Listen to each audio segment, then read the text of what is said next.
Failing at a diet can make us feel guilty and relapse. New diet. There are hundreds of diets out there. But what if you've been lied to about what a diet even is? What the heck is ketogenic diet? And that's why you're failing.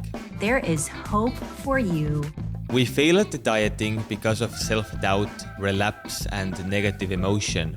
There's also too much conflicting information, and often we don't even know which one is the right diet for us. Cruise control diet. The DASH diet. The carnivore diet. Weight loss and dieting is a giant business. I'm pretty confident that each of us knows somebody, or maybe you're that somebody to other people, that at some point decided that they're going to get healthier and lose some weight. So they started following a diet. I made a plan and I started with a low-carb diet. But this change ended up lasting for only a short time. And within about 4 or 5 years, I'd put back on all the weight. This happens a lot with dieting. The global weight management and diet market is valued at hundreds of billions, and it's projected to at least double within this decade. But if the diet industry is growing, then why are also obesity and other lifestyle-related illnesses still exponentially increasing around the world? Currently, type 2 diabetes, metabolic syndrome, obesity, and other lifestyle-related diseases are responsible for around 40 million deaths each year, which is about 70% of all deaths globally. It's hard to miss this huge discrepancy, and anyone can clearly see that conventional methods used to tackle these problems don't really work. It's also glaringly obvious that the public awareness of the importance of food in overall health and well-being is still very low. Or maybe is it that the public has been just told the wrong things? There's so much noise out there, and even with an advanced nutrition degree, you still won't be able to know which one is the right diet. The default answer across the whole range of the Dunning-Kruger curve seems to be that there is no one correct diet for everyone, and that everyone is different, so everyone needs a different diet. Which, yes, there definitely is a lot of truth in there, but it's not so much of an answer. And personally, I think hiding behind the nuance of things seems to be a very tactical point of view for many experts. So what is a diet for you? And have you ever been on or followed something you'd refer to as a diet? Diet is one of these words that kind of got hijacked. I recently sat down with Edmeades, who is a nutritional anthropologist and a food psychologist, to talk about healthy eating and the diet industry, why diets don't work, and what should you do instead. The average person will go on something like 100 plus diets in their lifetime. They'll go on about 2 a year. They'll stick to each one for about 6 days, and most of them will gain weight every time they go on a diet to lose weight. If you were to tune into, any nature show and you hear the announcer come on there and he's like talking about elephants and he's going to, here we have the African elephant, Loxodonta africana. Its diet consists of 200 kilograms. It's diet. Its diet is a specific thing. It's not like, and this here elephant is on a diet. No, it has a diet. And in the same way the elephant has a diet, the dung beetle has a diet, and the earthworm has a diet, and the cheetah has a diet. In science, in ecology, diet has a specific meaning. It means lifestyle. And we've kind of twisted that into lifestyle relative to nutrition. But now the diet industry came along and said, well, no, we're going to create this new thing. Diet now means temporary alteration to your normal day-to-day eating patterns in order to achieve some short-term goal.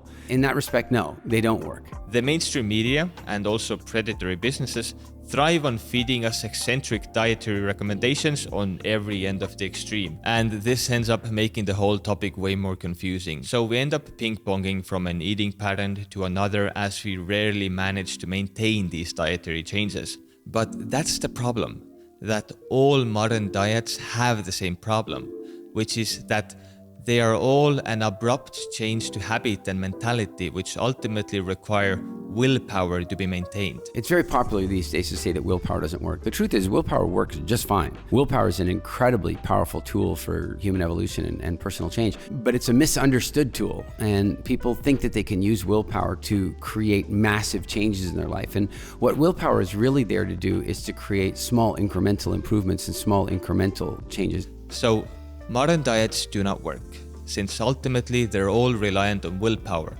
But willpower is not a good mechanism for this, And that's from our evolution. So if that's the case, what is the real solution here? What if we go back to the basics and live a very strict diet of our ancestors? Surely that will work. For about 15 years, Eric has been visiting the Hadza people in East Africa. About 15 years ago, I was offered the opportunity to go and visit with the Hadza people in East Africa, which have more recently been kind of popularized. I think Joe Rogan's been talking about them and stuff like that. Actually, he had Paul Saladino on his podcast, and Paul was talking about his time out there with the Bushmen. Well, I took Paul. So Eric definitely has a unique point of view on this subject. And obviously their life has changed a lot in the last 15 years. I wouldn't want to over romanticize it and suggest that like that's, their lifestyle is representational of our ancestral lifestyle. But I think it is fair to say that their lifestyle is the closest representation we have to our ancestral lifestyle. And of course, 15 years ago, it was even more so.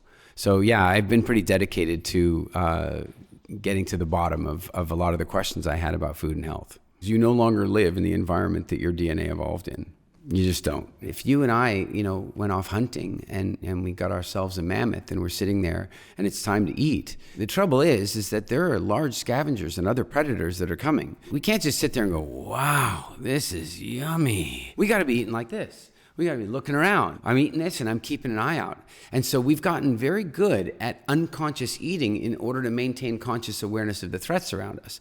Of course, now people sit around and eat and watch The Walking Dead. The threats are there, but they're not real. It puts them in that place where they have no real awareness of the food they're eating. They don't get to enjoy it a lot, and they also miss the satiation point, so they overeat. But if this truly is an innate behavior and one that's pretty tough to overwrite, then aren't we fighting a losing battle?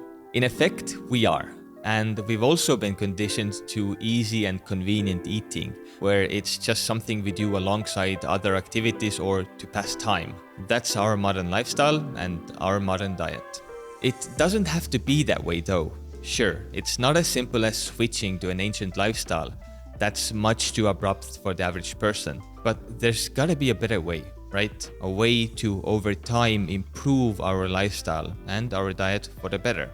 You see, it's not a matter of having enough willpower or being on the right diet. It's about understanding what drives us as humans and going back to our true nature. And I don't mean throwing off your clothes, running into the woods and scooping handfuls of berries. Although that does sound fun, I mean understanding human psychology and how it works. Using it as a tool to drive us on our journey of gradual improvement. We aren't going to suddenly embrace the lifestyle of the Hadza as much as we might think we want to. They've been living it for thousands of years, from generation to generation. Meanwhile, we've lived our lives with fast and easy access to high energy foods and convenience. But we do have one big advantage: intrigue, and the burning desire to try and experience new things. So what better way to diet than to make it exciting with something new and interesting every month, without the rigid and boring rules of carb counting and the green slop you force yourself to drink with modern fad diets. That, in essence, is the idea behind WildFit. Yes, it's geared towards specific types of foods and trying your best to avoid the bad foods, but you aren't zip-locked into a strict, blatantly boring daily ration of the same old stuff. Seasons change, your diet changes.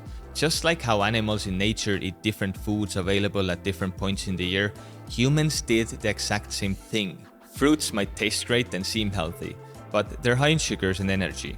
Eating them every day all year long might seem like a smart thing to do, but before long you're going to get sick of them and your body is going to be craving more sugar, leading you to much worse alternatives. The body has a tremendous capacity for cleansing and healing, and I'll give you a really great way to describe that is think about this. How long does it take to create type 2 diabetes? In the 1970s, they even called type 2 diabetes, adult onset, because kids didn't get it. Now, kids can get it, which says that it takes about 10 years of bad eating today, because eating is so much worse today than it was in the 70s. So 40 years of 70s bad eating, you can create type 2 diabetes. Today, you can do it in only 10 years, but you can turn it around in 6 to 8 weeks in most cases. So think about that. The reason that it takes 10 years to create it is that the body is fighting and trying to heal, and it's fighting and trying to heal. And all you have to do is tip the scale slightly back in the body's direction, and everything turns back around. Variety is not only key in nature, but in psychological stimulation and habit building. Once it becomes a habit, it becomes a lifestyle, something you live rather than convince yourself to do. So with variety in mind, here's a quick test for you at home. Which one of these foods do you think are good food, bad food, and junk food? Write your answers down in the comments below and we can see how many people get this right. Now, how many of you put fruit in the good food section? Would it surprise you to know that it's actually a type of junk food? There's food, and then there's junk food, and then there's non-food. But you might be surprised as to what we think junk food is. So there's food. That is food that we have an evolved relationship with, a nutritional requirement for. These are proven foods. Then there are other foods, like say fruit. Fruit, which is, I'm not saying it doesn't serve a purpose, but our ancestors didn't have access to fruit every single day. You might have access to that fruit for a week and then another one for a week. Like, that was it. Fruit, I should say, is junk food. It's like fast fructose and yummy, but it's really just a bribe. The plant's just bribing you to transport its seeds around. So it's like, come and get me. I'm so bright and colorful and I'm so sweet and yummy. The idea is not to have a rigid structure that requires willpower to overcome, as that's the downfall of all modern diets. They're an aberration to your habits and the reality of modern living. We live in a fast-paced world of global travel and convenience where we can't carry around preset rations of exactly the nutrition we need for every hour in the day, and we wouldn't want to, even if we could. Life is about having new experiences and trying new things with a healthy dose of variation. We all have cheat days, and that's a part of living. Though I would argue that there's even a bigger hurdle to overcome when it comes to our modern diets and why they fail. The main reason why most weight loss programs fail is that they're based on extreme calorie restriction. When you have a sudden drop in calories, your body senses that and increases your hunger hormones. This also slows down your metabolism, causing your body to enter a kind of a panic mode where it tries to hold on to the stored energy, fat. Often you will instead start burning tissue, such as muscle, which is not deemed critical to your survival from the body's perspective. But by burning away muscle, your overall energy expenditure lowers again. And with the heightened hunger hormones and your body trying to stockpile fat, you can see why it's easy to regain the weight and more once you start eating normal again. So instead of actually losing weight, dieting often increases the risk of weight gain. And because the classic calorie restriction approach doesn't work, people start looking for other culprits, launching heated debates about whether it's fats or carbs, lectins or just gluten that makes you gain fat. However, the problem here is that high-fat foods range from peanuts to pepperoni and high-carb foods range from lentils to lollipops. And every year, new nutrients you may have heard of or may not have heard of are either demonized or celebrated by the media. In the early 20th century, for example, it was thought that protein poisons your blood. And not long after, fat was the culprit for all ails. Introducing reduced fat Jif. Only 1/3 the fat. Has 90% less fat. Low-fat butter. Reduced fat candy. Less fat, loads of taste. Now it's carbs and 100 other lesser-known nutrients. So do you spot a pattern here? Some commercial weight loss programs can even cost thousands of dollars, and most people end up pursuing them without any long-term success. I've spent thousands of dollars. Over $3,000, at least past $10,000. Thousands of dollars on weight loss supplements, meal plans. There have actually been studies on this, and the results are very disappointing. It's usually a very small fraction who manage to keep the weight off, but about half of the participants gained back more weight than they had originally lost. This study found that you're almost 4 times as likely to put on more weight than your original starting weight when following these popular programs. And people actually pay money for these results. I actually had a conversation, an off-the-record conversation, so I can't name the one that it was, but one of the contestants from The Biggest Loser had lost all this weight, but ended up putting it all back on. And I had a conversation with him, and I said, look, I will run you through WildFit, and you will completely change your relationship with food, and you will make a measurable impact to your lifestyle. Things will change permanently. And his response to me was, at that stage, he said, sure, I'll do it, but you got to pay me 20 grand. And I said, no, I'm saying if you want to do it, you're going to have to pay me, but I'm never going to tell anybody you did it. I'm not doing this for publicity. If you decide of your own volition to go out and talk to people about WildFit as your vehicle of turnaround, that's all fine. And if after the program you want to talk about a sponsorship deal, we'll talk about it, but I'm not paying you to do the program. And he's like, oh yeah, I know, but these other guys will. And so we're in this bizarre place now where the bigger victim you are, the more money you can make. And so some people just don't want to recover.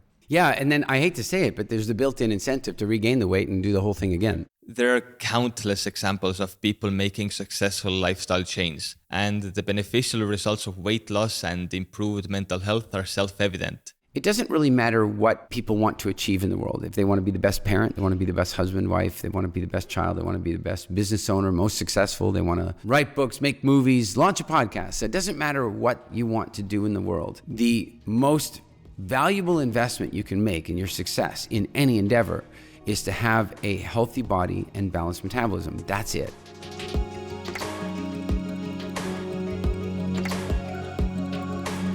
The hardest part is realizing what stage we are at in our own journey.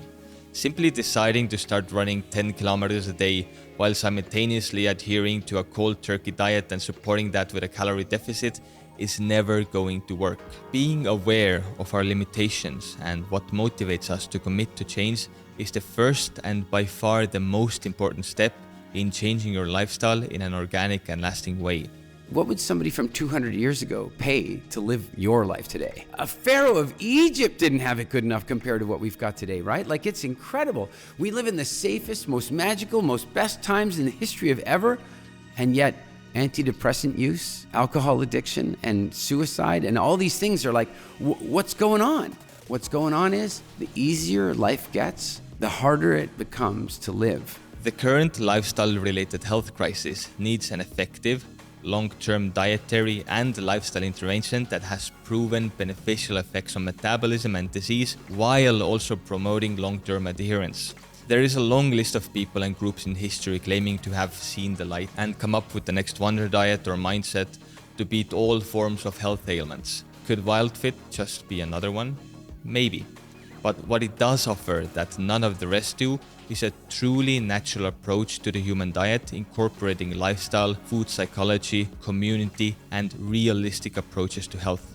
I'm sure the goal of everyone watching this video is to bring a positive change into your life and find ways to generally improve your health. I would just suggest that people learn about that, because your doctor didn't. Your doctor never learned about that. You can ask your doctor yourself. In the 6 or 8 years he or she went to medical school, the question I have is how much that time was spent studying food. Like, none of it. What that says to me, nobody's flying this plane. I better learn how to fly, and I think everybody better learn how to fly.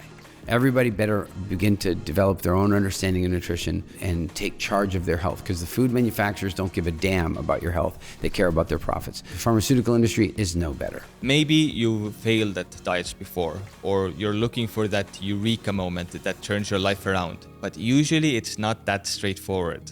But what's for certain is that having a realistic approach to what food you eat and setting your expectations in line with your own personal outlook and lifestyle will go a long way to achieving real, long-lasting positive change. Rather than making it a battle of willpower and endurance, go with your human nature and expand your horizons. And maybe, with enough gradual change, that challenge you once saw as a mountain to climb becomes just another walk in the park. And if you enjoyed this video, please consider subscribing to us and check out this video next.